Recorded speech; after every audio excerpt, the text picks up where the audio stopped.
Laura, and this week on the show I wanted to talk a little bit about getting the right support in your business and knowing what the right kind of format of that support needs to be. So I was having a lovely conversation with one of my clients, and we were talking about how she was kind of recognizing that actually like one-to-one support was the best for her. And I was talking about something I think I mentioned on a show in the past where I had bought like a one-on-one session with someone instead of buying a course on something, because I said I just found it so much easier to just have an hour with someone and get a download out of their brain and actually find out what I need to know than sitting through and going through a course or something.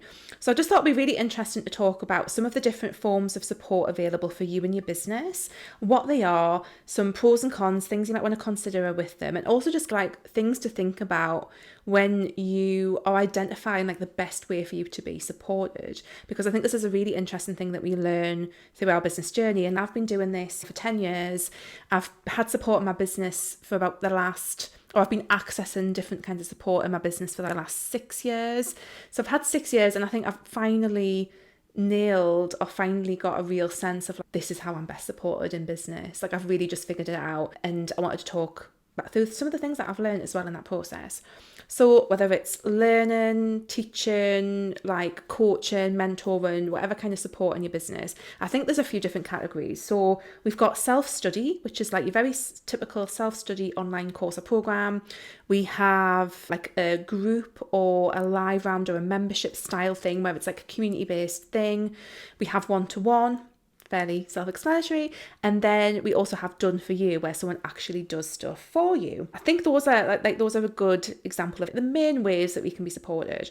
So self-study, again, fairly straightforward. Some of the positives with this is that you can work through stuff at your own pace. You can digest that as and when you want. But if you're the kind of person who needs accountability, who needs to ask a lot of questions, like sometimes that cannot be the best form of support for you. Personally, I found with self-study stuff, like it depends on the way that the course is presented and formatted. So I have really loved a lot of the training from Elizabeth Goddard. I've spoken about Lizzie loads of times. I was in her group program, Profitable Playground, and I really like her style because I like straight to the point stuff. And actually I think sometimes people feel like they have to put a lot of resources and videos and stuff into courses to increase the perceived value. But personally for me, actually, like I just want to I'm at that stage in business where I just want to get to the point. I just want to know what I need to know, which again is something that I've learned over time in my business. So self-study courses are what they are, and like I say, I think they can be really good, but it really depends on your learning style as well and what kind of support you need around helping you learn. Also, what self-study courses don't do is they don't support you with the implementation side of it either. So that's just another thing to consider. Do you need support with the implementation? Unless of course it is like a self-study course that's teaching you how to physically do something, that there's going to be an implementation element of that there. But basically you have to be self-motivated to do it most of the time.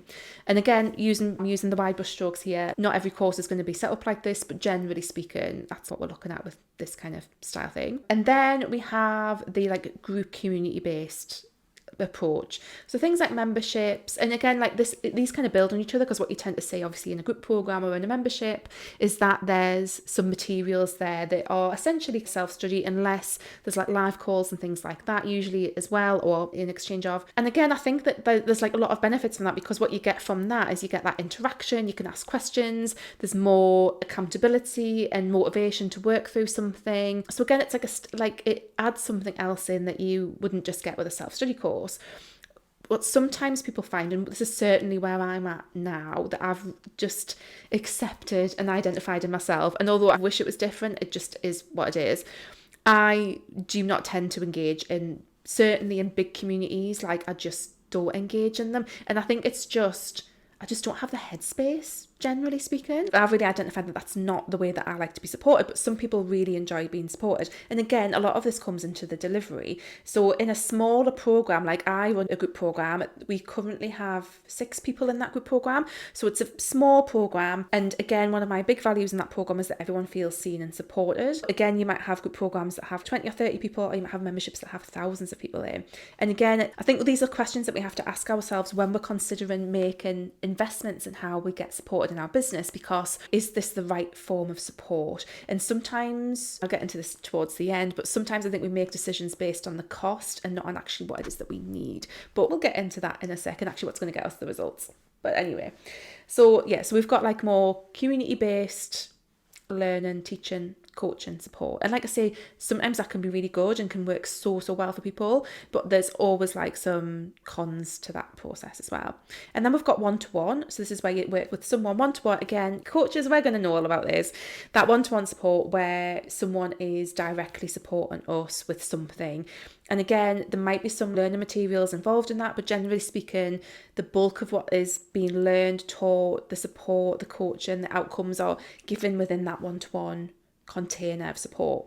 So again, I think there's lots and lots of benefits from this. And I think certainly what I've identified now is that is probably the best form of support for me, because that's where I feel the most seen, the most supported.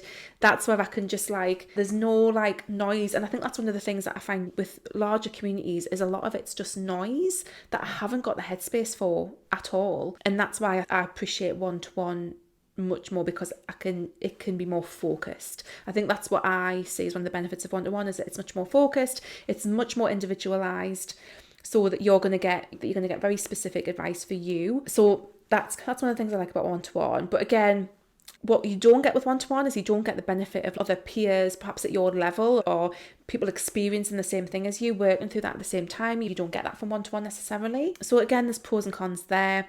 And then done for you. So instead of learning how to do it yourself, for example, there's a self-study course that teaches you how to meal plan. The done for you version is someone just does a meal plan for you. There's like these things link in. But again, is it just that actually paying someone to do something for you is the best way to have it done? And what most people would say is obviously one-to-one's better, obviously done for you is better, but that's not always necessarily the case. What's reflected in that kind of like order that I've said those things in is generally cost. So generally speaking, very generally, we'll see the cost increase as we go up that. Self-study courses tend to be less investment, communities tend to be slightly more, one-to-one more, done for you more, because it's more time intensive, it's more direct, it's less passive as we get further up that scale. But I think again, stepping out of that and actually really asking ourselves, how do we need to be supported? What's worked for us in the past? What hasn't? What have we liked about ways that we've been supported before, and which ways have we not? And really asking ourselves these questions, I think, before we make business investment decisions is really key. So again, like I say, and it is a bit of a process. Sometimes you have to try things out to figure out what works and what doesn't, and what you need and what you don't. And also, dependent, it might be different on different stages of your business journey as well. Do you know what I mean? Like, you might need something at one point and then something completely different at another. So what I've personally found for me is that I much prefer now, if I have the financial resources for it, and this is again another part of this equation, if I have the financial resources for it, I will choose the one-to-one option if I can, because I get much more, like, I'm more likely to get the results from that than I am if I did it in any other format, apart from done for you in some circumstances. So I've done all of those different things. I've invested in all of those different ways. And like I say, for me personally, one-to-one just tends to be the thing that gets shit done. It just tends to be the thing that moves the needle more than anything else. But again, there's like I think what we do is we think, like, I could really do with one-to-one, but I haven't got the financial resources for that right now, so I'll go for something else, but then not really get anything out of it. So for me, where I am right now, I have not been working with anyone this year. So I was in Lizzie's Profitable Playground for a year. In the end of 2020, going into 2021, I was in the Profitable Playground. That was really good, and Lizzie's fantastic. I really love everything that she does. And I think she slightly tweaked stuff in the playground as I was leaving, which I would have really benefited from, but that's just part of the process of refining the program. That's fine. But I felt like it wasn't quite the right space for me for a few different reasons, but it's still a fantastic program. I'd still like very much recommend it. But I was in that program and I learned a lot from her trainings and from her systems and her way of looking at things that was really helpful. So that was awesome. And then this year I haven't worked with anyone because as I've spoken about in other episodes of the show, I knew this wasn't going to be quite early on in the year when we got a sense that we can do the work on the house and things like that. I got the sense that this is not going to be a year of huge business expansion. It's going to be a year of like settling in, and that has been absolutely fine. And actually I think that's really what I've needed. But as I go into next year, I will be looking for a new coach, a new person to work with, a new mentor, and I want it to be one-to-one because I know that's where I benefit from it.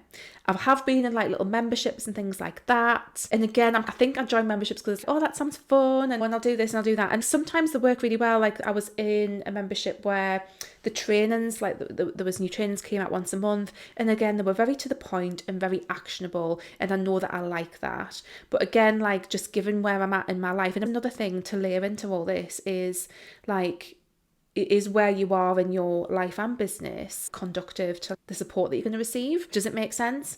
So again, that's another thing to consider, is where you are and what time you've got and stuff like that, and figuring out what it all looks like.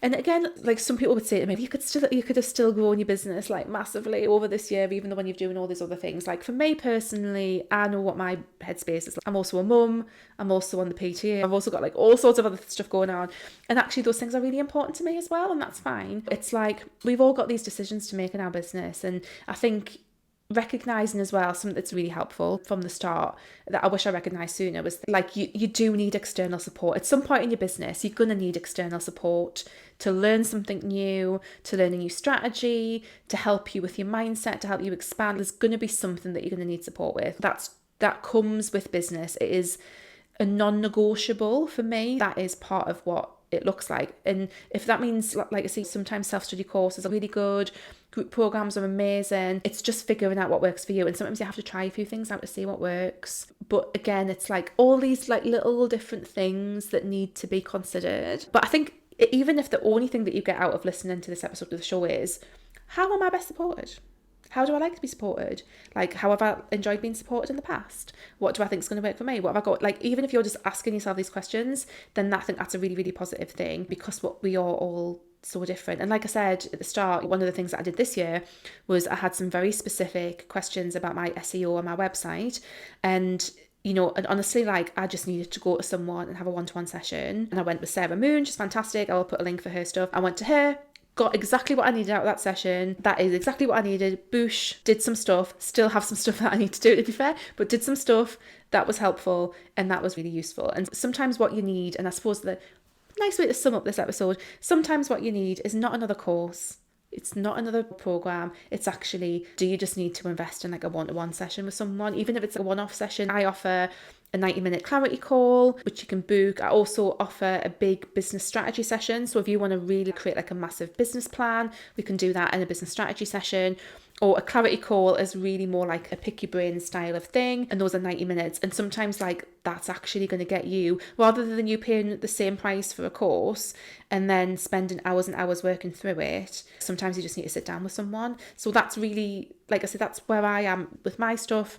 I can certainly see the benefits of some programs. And like I say, I really like very to the point, actionable trainings, and I find them really effective. But otherwise, at the moment for where I am, I'm very much leaning into one-to-one. But again, in the future, that might change. 2024, I might be looking for like a mastermind style of thing. It just depends on your learning style, personality type, you know, what else you've got going on in your life, what actual support it is that you need, what it is that you're working on right now in your business, all of these different questions. But I hope that chat has been useful as getting you thinking about things. I would love to know, how do you prefer to be supported? I really love to know. Please let me know. Leave me a comment if you're watching on YouTube. Give me a thumbs up and subscribe please as well. I was so close. I might already be over, hopefully I'm over 400 subscribers on YouTube, but I was like really close. But come and subscribe, give me a thumbs up, leave me a comment below. If you're listening on the podcast, pop me a message on Instagram. I'm at WholeheartedLaura, and please do leave a review. All the good vibes to people who leave me lovely reviews on any of the podcasting apps. And obviously there's a blog post that goes with this as well. Come and find the blog post and leave me a comment on there. But I'd love to know, how do you enjoy being supported? Has this been useful in helping you consider some of the pros and cons and some of the different ways that these things interact? Let me know if this has been useful, and I'll see you next time, guys. Take care. Bye.